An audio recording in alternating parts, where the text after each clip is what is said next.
This is the news on 92.3 Nigeria Info.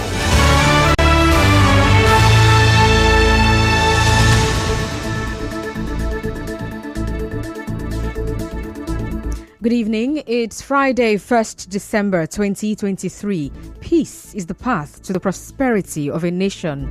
Let peace reign. On the news this evening, court awards damages to one of Ikoku 4 victims in rights violation case. Rivers State House of Assembly served court order to maintain status quo. Motorists call for review of tollgate price at National Airport Omagwa. Senate asks federal government to withhold allocations to non-elected local government councils. On the foreign scene, world leaders agree major deal to consider future of food at climate summit in Dubai. I am Constance Mega. The police have been asked to pay 3 billion naira to Victor Ogbonna, one of the famous Ikoku 4 spare parts traders in Port Harcourt. In December 2019, Chima Ikunado, Victor Ogbonna, Osaze Friday, Ifeanyi Osuji, and Ifeanyi Onyekwere were arrested for driving against traffic. They were later allegedly tortured by members of the disbanded E-Crack units of the Nigerian police force. The incident, popularly known as the Ikoku 4, sparked a public outrage and wide condemnation after one of those arrested, Chima Ikunado, a mechanic, died in custody of the disbanded E-Crack unit. Well, Justice Daylor Palm of a federal high court in Port Harcourt has now awarded damages against the defendants for rights violation in a suit filed by Victor Ogbonna against the Inspector General of Police and 8 others for torture, abuse and violation of his fundamental human rights. Well, lawyer to Victor Ogbonna, Emmanuel Okpala, spoke to correspondent Emeka Otuka after court proceedings. This judgment will serve as a deterrent to police officers to stop torturing innocent citizens in Nigeria. It also has gone along to establish legal issues concerning torture in Nigeria. Police should not be torturing innocent citizens. When police arrest innocent citizens, the law expects them to investigate and establish whether they are culpable, whether there is prima facie case, and if there is prima facie case, the police should charge the people to court. The law does not permit the police to give instant judgments.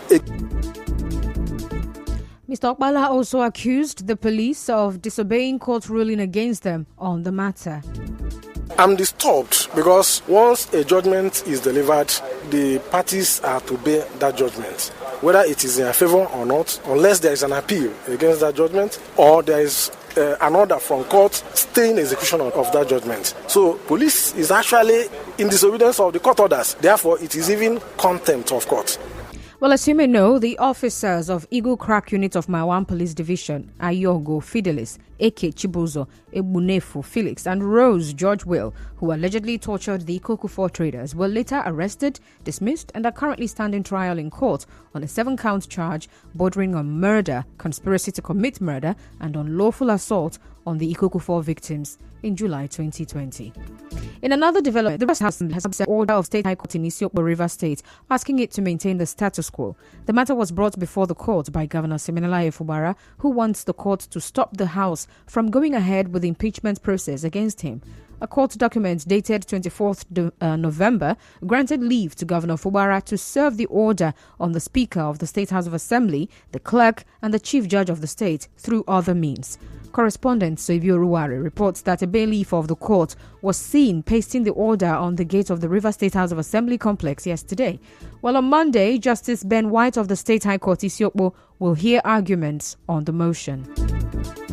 Away from that, officials of the National Emergency Management Agency, NEMA, today were not allowed access to the site of the crashed Nigerian Air Force helicopter. South-South coordinator of NEMA, Adebiyi Razak, tells correspondent Onyeka Chinwosu that NEMA officials left after they were told that the Air Force disaster response team had already taken care of the situation.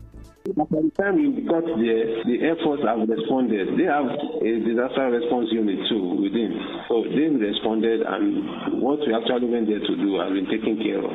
Our purpose of going there is to find out and pick casualties, but the casualties have been taken to the hospital. It's not until they disallowed us. Earlier, our correspondent observed a stop-and-search operation at the main gate of the Nigerian Air Force Base. A statement by the spokesperson of the Nigerian Air Force, Air Commodore Edward Gapquet, said the Chief Air Staff Air Marshal Hassan Abubakar will be visiting the base to assess the crash. In another development, some motorists are calling for a review of the toll gate price at the Port Harcourt International Airport. They tell our correspondents that they spend almost 1,000 naira for the toll gate and for using the airport's car park. On getting to the car park, I was told to pay another 500 naira. So it's more of an extortion because the total of what I paid just to wait for like 30 minutes to pick up somebody is 1,000.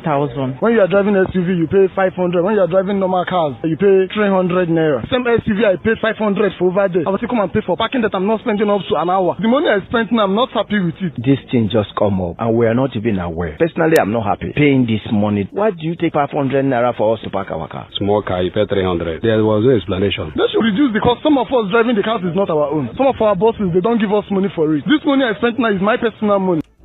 Well, it was gathered that the car park fee was introduced last month by the management of the airport. A staff of the airport said the revenue is used to maintain the international airport. In a related development, Ethiopian Airline has banned the use of Ghana Must Go bags by passengers boarding any of its flights from Nigeria. In a letter dated 24th November and addressed to the regional manager of the Federal Airports Authority of Nigeria, the ban took effect from 25th of November. It said the use of Ghana Must Go as a means of packing baggage has cost the airlines huge loss and also damaged the conveyor belt system. Still to come, Senate asks federal government to withhold allocations to non-elected local government councils. Stay tuned. For over 55 years, the Nigeria Fellowship of Evangelical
their support to the Port Harcourt University Campus Radio. It's for the good of the university community and the host community by providing relevant information, by helping us to know what is happening. It's a community radio. That means it's a radio operated also by members of the community. They help them in their training and at the same time help them to know how to manage radio stations. It will help us a long way because without light, we cannot operate. Now with a donation from Mr. Ori Martins, we are now more assured of getting also stable light for our radio station. This will go a long way to make it useful. The 2024 appropriation bill has scaled second reading in the House of Representatives after 2 days of debate. Some lawmakers were concerned about the plan of the government to generate revenue from heavy tax, fearing that it will greatly affect importers. Others say the proposed 1.7 million barrels per day of crude production is unrealistic. The committees will now have 2 weeks to conclude the budget defense process.